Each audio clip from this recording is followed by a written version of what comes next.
আসসালামু আলাইকুম ওরহমতুল্লাহি অবরাকাতুহ। আরবি ১২ মাসের সর্বশেষ মাস জিলহজ। এ মাসটি বছরের ৪টি সম্মানিত মাসের একটি। পবিত্র এ মাসের ১০ তারিখে কুরবানির ঈদ পালনের মাধ্যমে বিশ্বের ধর্মপ্রাণ মুসলমানরা আল্লাহ তাআলার প্রিয় বান্দা হজরত ইব্রাহিম আলাইহিসসালাম এবং হজরত ইসমাঈল আলাইহিসসালামের অতুলনীয় আনুগত্য এবং মহান ত্যাগের পুণ্যময় স্মৃতি বহন করেন। হজরত ইব্রাহিম আলাইহিসসালাম, মা হাজেরা আলাইহিসসালাম এবং তার প্রিয় পুত্র হজরত ইসমাঈল আলাইহিসসালামের আল্লাহ তাআলার প্রতি গভীর ভালোবাসার বহিঃপ্রকাশগুলো আল্লাহ তাআলা হজের অংশ হিসেবে গণ্য করেছেন। আর এ হজ ও কুরবানি পালিত হয় পবিত্র জিলহজ মাসে। ফলে ইসলামে জিলহজ মাসের গুরুত্ব অত্যধিক।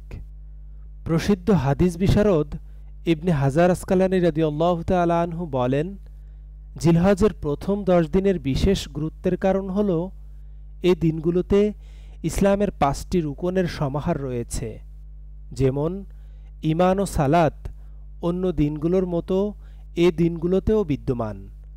যাকাত বছরের অন্য যে কোনো সময়ের মতো এ সময়েও প্রদান করা যায়। আরাফার দিনে রোজার নির্দেশনার ফলে ইসলামের আরেকটি রুকন রোজা এবং পঞ্চম রুকন হজও এই দশকে পালিত হয়। অন্যদিকে কুরবানির বিধান তো কেবল এ দশকেই পালনযোগ্য।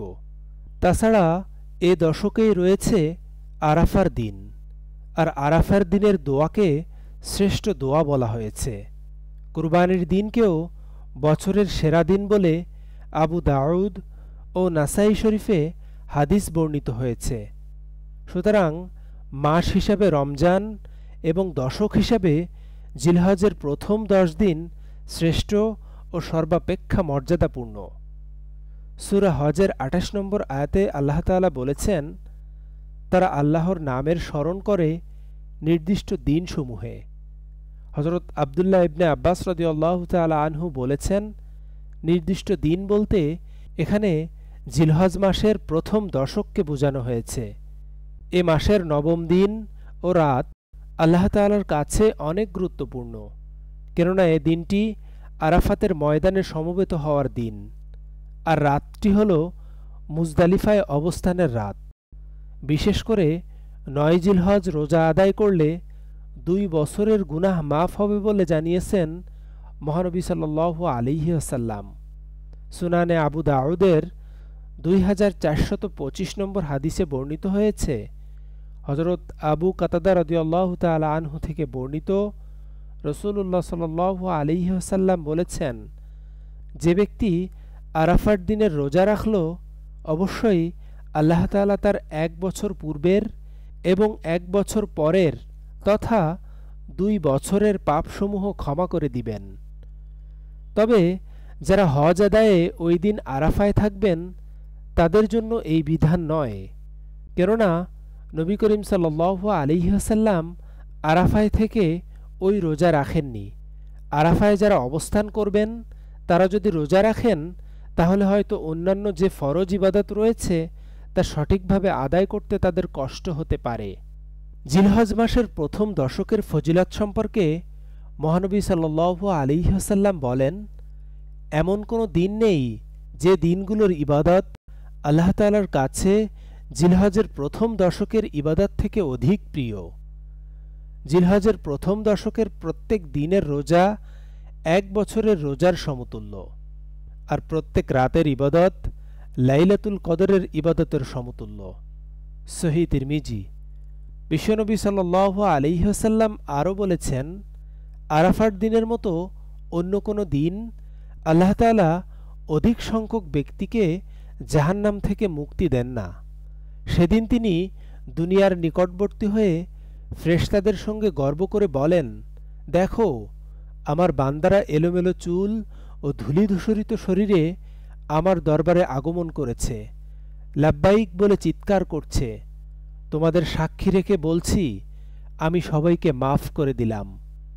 অন্য হাদিসে এসেছে, শয়তান আরাফার দিন সবচেয়ে বেশি অপদস্থ ও ক্রোধান্বিত হয়, কেননা সে তখন আল্লাহর অধিক রহমত এবং বান্দার পাপ মোচন দেখতে পায়। জিলহজ মাসের আমল সম্পর্কে বিভিন্ন হাদিস থেকে যা পাওয়া যায় তা হল, বিশ্বনবী সাল্লাল্লাহু আলাইহি ওয়াসাল্লাম বলেছেন, তোমাদের মধ্যে যে ব্যক্তি কুরবানি করতে চায় সে যেন জিলহজের চাঁদ দেখার পর চুল ও নখ না কাটে। আবু দাউদ 2791।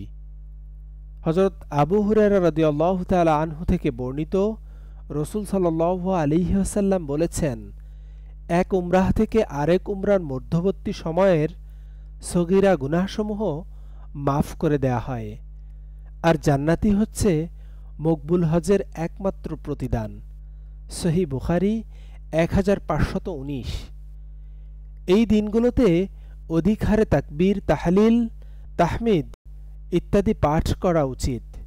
এ বিষয়ে হাদিসে হযরত ইবনে ওমর রাদিয়াল্লাহু তাআলা আনহু থেকে বর্ণিত হয়েছে যে, মহানবী সাল্লাল্লাহু আলাইহি ওয়াসাল্লাম বলেছেন, অতএব তোমরা ওই দিনগুলোতে বেশি বেশি করে তাহলিল অর্থাৎ লা ইলাহা ইল্লাল্লাহ, তাকবীর অর্থাৎ আল্লাহু আকবার এবং তাহমিদ অর্থাৎ আলহামদুলিল্লাহ পড়বে।